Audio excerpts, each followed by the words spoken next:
Danes v novicah med drugim gradijo novo šolsko igrišče, novomeške odbojkarice optimistične. Odmevala je trikraljevska kolednica.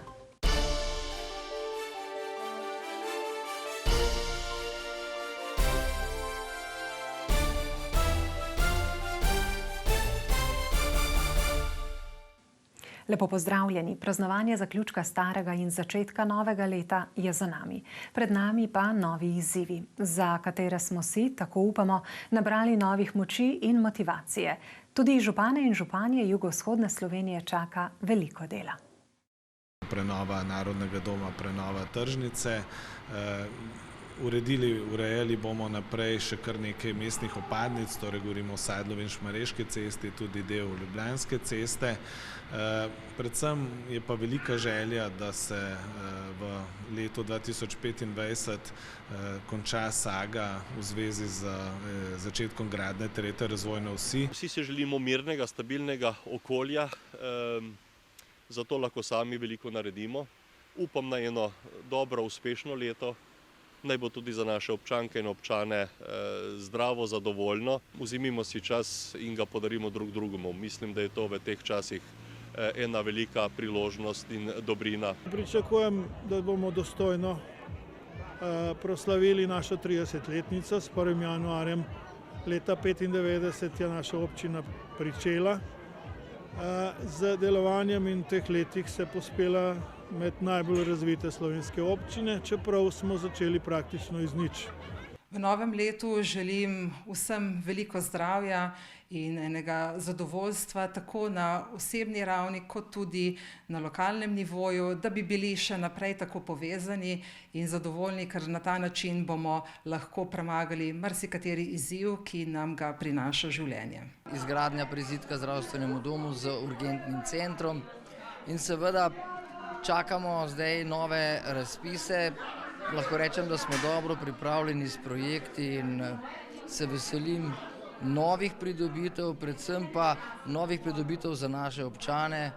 Leto 2025 oziram predvsem, da bi imeli mir, če gledamo, kaj se po svetu dogaja, predvsem v to smer, in da bi imeli tudi neko mirno vzdušje v občini, da nadaljujemo s projekti, ki smo si jih zadali in da tudi uspešno zaključimo leto 2025.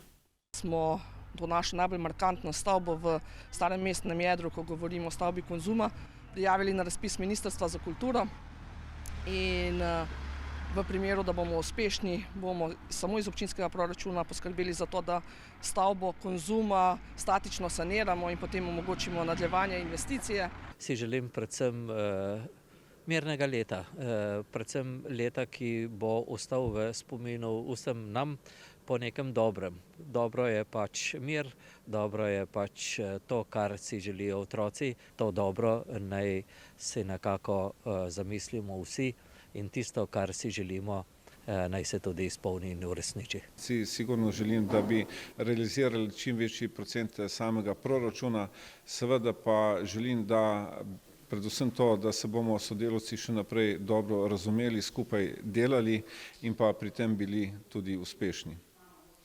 Na osebnem nivoju pa si želim sigurno to, da bi preživel več časa za svojo družino.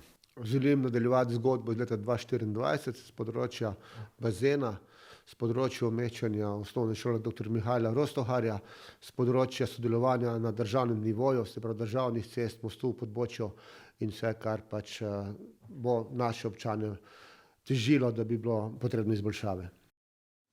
V Šentjanžu pa gradijo športno igrišče pri osnovni šoli Milana Majcna, s čimer bo občina Sevnica zaključila celovito obnovo osnovnošolskega kompleksa v kraju.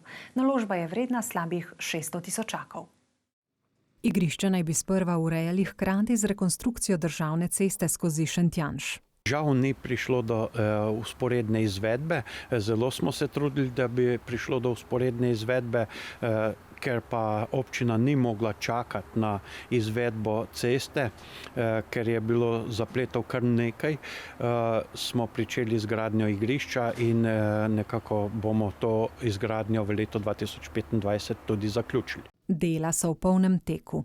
Gre za igrišče, ki je usklajeno in primerno tako za osnovno šolo kot potrebe kraja, manjše igrišče z tekaško stezo, tartanska obloga in ob igrišču kar nekaj parkirnih mest, nekaj jih pa načrtujemo tudi ob izgradnji tudi državne ceste. Novo igrišče bo dodobra spremenilo pouk športa v tamkajšnji osnovni šoli. Do sedaj nismo imeli na voljo površin za atletske discipline, tako da se otrokom obeta nova tekaška proga, možno bo izvajati skok v daljino, seveda pa kompletno igrišče za košarko, rokomet, nogomet in pa dodana bo tudi površina za prosto igro za igrali. Pouk športa je v tem času tako ali tako bolj notri. Pouk športa smo prilagodili delom, ki se izvajajo v okolici šole, tako da večino pouka športa poteka v šolski telovadnici. Smo pa do prejšnjega tedna imeli na voljo tudi del zunanjega igrišča, tako da smo otrokom lahko omogočili tudi gibanje pred in po pouku. Se pa kljub potrebnim prilagoditvam nič ne pritožujejo. Ne, zagotovo se novega igrišča veselimo in bomo tudi z veseljem potrpeli tistih nekaj spomladanskih mesecev, ko pa verjetno te površine resnično ne bojo na voljo otrokom, ampak smo prepričani, da bo potem toliko lepše in bolj veselo za vse uporabnike. Igrišče naj bi bilo predvidoma nared v poletnih mesecih.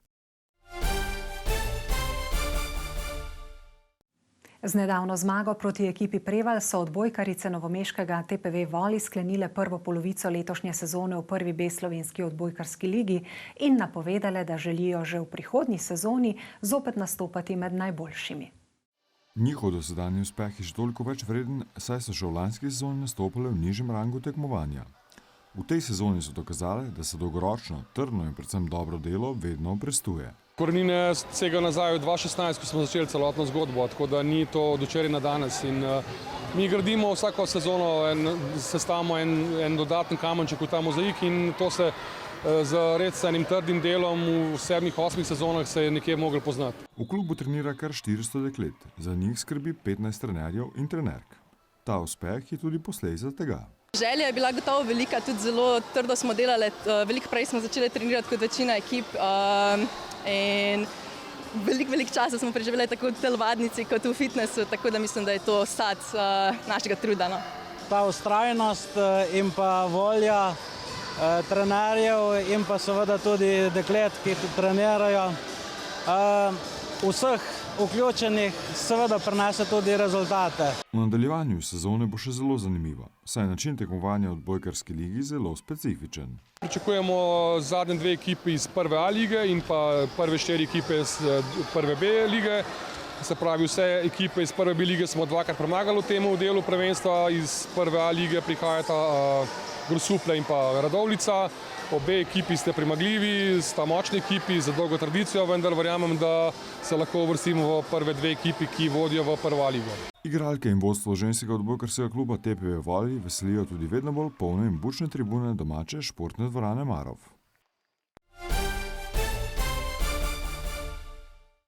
Na predvečer Svetih treh kraljev je ponekod običaj, da zapojejo koledniki, ki tako med drugim nad hiše kličejo blagoslov. S trikraljevsko kolednico so starosvetno opravilo sinoči pospremili tudi vaški koledniki iz Gorenje Brezovice, ki že več desetletij ohranjajo tradicijo prepevanja od hiše do hiše in prinašanja blagoslova. Domačini jih vedno toplo sprejmejo, jim namenijo dar, ki so ga koledniki med drugim pred 2 letoma porabili za obnovo vaškega križa, lani pa za organizacijo vaškega srečanja. Vsako leto del namenijo tudi pomoči potrebnim in za maše. Prijazen sprejem priča, da so ljudje hvaležni, da običaj vzdržujejo in da se prenaša iz roda v rod. Trije kralji so brali, že obokva za naprej, da Jezus bo rojen tam v mestu Betlehem. Zadnja zgodba pa je tesno povezana z novomeško Krko, podjetjem, v katerem že vrsto let zgledno skrbijo za ohranjanje kulturne in etnografske dediščine. Tako omogočajo preživetje tudi nekaterim poklicem, ki počasi izumirajo. Mednje sodi slamokrovstvo. Domačija, ki jo je baletni par Pija in Pino Mlakar poimenoval Koraku dvoje, je bila leta 1998 razglašena za kulturni spomenik. V duhu zavedanja, da je kulturna dediščina temelj lokalne, regionalne, nacionalne identitete, novomeški farmacevt domačijo redno vzdržuje in skrbi za njen okoliš. Tako so pred letošnjo zimsko sezono v Krki poskrbeli, da je ekipa izkušenih mojstrov streho domačije prekrila z novo slamnato oblogo. Moram povedati, da je to res redka obrt, ki še danes ohranjamo v Sloveniji. Zelo sem hvaležen mojemu očetu, ki me tega tudi naučil, drugače danes ne bi bil tu. Tako z slamokrovstvom se začne tako, da moraš imeti tudi pravi material za izbiro pravega materiala, kar je tudi slama, ržena ali pirina. Mojster Janez pove, da za prekrivanje streh prav vsaka slama še zdaleč ni primerna in da je pri tem potrebno biti dosleden. Slamo pridelajo sami doma, to je v Prlekiji, od koder prihajajo. Vsako leto je to isti postopek, da požanjamo tam cirka 10 do 12 hektarjev rži ali pire in jo tudi pol sami prečistimo v skladišču in tudi sami pol tudi položimo na objektih. Vendar pa vse skupaj, kot je morda zaznati iz naših posnetkov, le ni vse tako preprosto, nas opozori sogovornik. Preden se dela na objektu začnejo, so potrebne temeljite priprave. Eden ključnih podatkov je profil in naklon strehe, ki bo prekrita slamo. Najbolj je pomemben tisti naklon strehe, da se čim prej iz te slame izteče. Naklon mora biti vsaj 45 stopinj, kar pri tej strehi tudi je, še dodaja. Postopek slamnatega prekrivanja strehe je natančno določen. Začnemo polagati slamo od spodaj navzgor. Slama se preveže, tako ste videli, tam iz takih malo večjih šop v malo manjše, mi rečemo šopice, da lahko eno do druge nadevaš zaporedi po latah. Nameščene mora biti te late v razmiku 25 cm. Na te late se polaga slama in na late skozi slamo pa se veže z žico. Na koncu, ko je položena, gremo po celi strehi navzdol, počistimo, nabijemo slamo nazaj noter, tam, kjer smo mogoče kaj izpulili, ali pač kaj pa se ne da nabiti, pa se slama tudi malo postriže. Življenjska doba slamnate strehe je do 25 let. Njena prednost je zelo dobra izolativnost. Pozimi v hiši zadržuje toploto, poleti pa slama odbija toplotne žarke. Mojster Janez Golnar nam še pove, da v slovenski krajini slamo prekrivajo le spomeniško zaščitene hiše.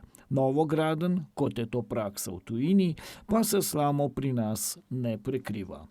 Novomeška Krka je tako poskrbela, da je domačija baletnega para Pije in Pina Mlakarja letošnjo zimo dočakala z novo slamnato streho.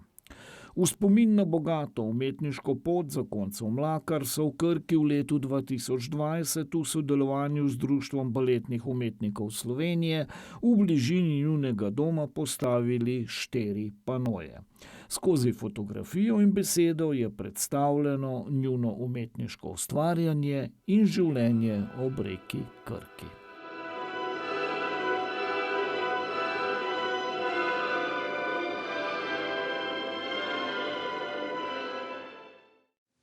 Toliko smo vam pripravili za danes. Hvala za vašo pozornost in do prihodnjič. Bodite lepo.